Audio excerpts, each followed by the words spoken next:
네, 주안의 만나 11월 4일 목요일 묵상을 함께 나누도록 하겠습니다. 오늘 말씀은 사사기 2장 1절에서 10절 말씀으로요, 여호와를 알지 못하는 세대라고 하는 제목으로 함께 묵상을 나누도록 하겠습니다. 코로나가 사회와 교회를 휩쓸면서 가장 마음의 경각심을 가지게 되는 부분은 다음 세대를 위한 그 신앙의 연계가 많이 약해졌다라는 것입니다.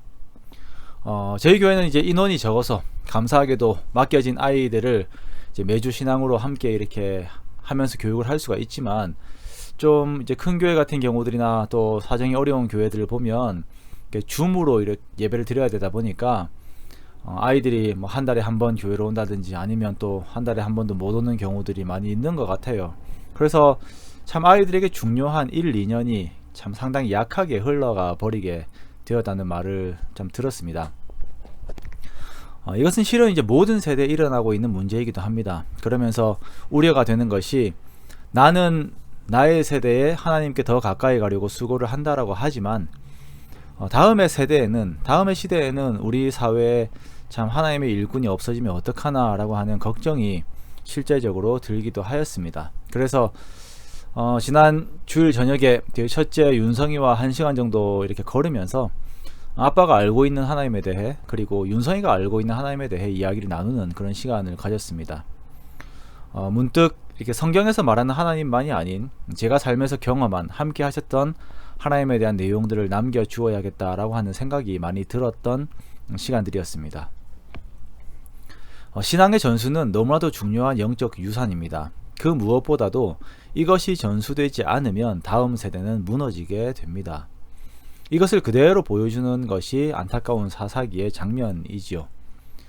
사사기 2장에 들어오면서 하나님의 책망과 여호수아의 죽음, 그리고 하나님을 알지 못하는 세대가 등장하는 그 사건들을 이렇게 말씀을 하고 있는데요, 여호와의 사자가 복임으로 와서 하나님은 언약을 어기지 않으셨는데 이스라엘 백성들은 하나님의 말씀을 어기고 이 땅의 주민들과 언약을 맺고 제단을 헐지 않고 가나안 민족들을 쫓아내지 않은 것에 대해 책망을 합니다. 가나안 족속들이 너희 옆구리에 가시가 될 것이며 그들의 신들이 너희에게 올무가 될 것이라고 말씀하셨던 것을 다시 상기시키시죠. 그래서 이 말씀을 들은 백성들이 소리를 높여 웁니다. 하나님의 말씀은 항상 하나님의 사람들로 하여금 그 심령이 찔리게 하는 능력이 있습니다. 그리고 오늘 본문은 이스라엘 백성들이 힘을 가지고 있었던 시대를 또한 말씀을 하고 있어요. 먼저는 여호수아가 살았던 시대입니다. 여호수아는 110세까지 살다가 하나님의 품으로 돌아갔는데요, 이때까지는 이스라엘 백성들이 하나님을 잘 섬겨요. 또한 여호수아의 뒤에는 생존한 장로들이, 여호수아 뒤에 여전히 가나안에 들어올 때 생존했던 그 장로들이 있을 때에도 이스라엘 백성들이 하나님을 잘 섬깁니다. 이 장로들은 하나님께서 이스라엘을 위하여 행하신 모든 큰 일을 본 사람들이에요. 그러므로 하나님의 힘과 능력, 그 사랑을 의지하던 자들이 생존해 있을 때에는 이스라엘이 이들에게 들은 하나님을 섬기고 있었던 것이에요.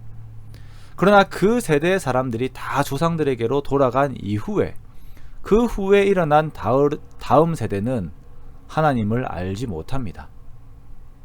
문제는 하나님께서 이스라엘을 위하여 행하신 일도 알지 못하였다라고 말씀하고 있는 것입니다.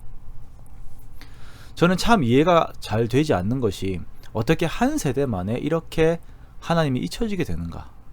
어떻게 다음 세대는 바로 이렇게 하나님을 잊게 되는가? 라고 하는 생각이 들어요.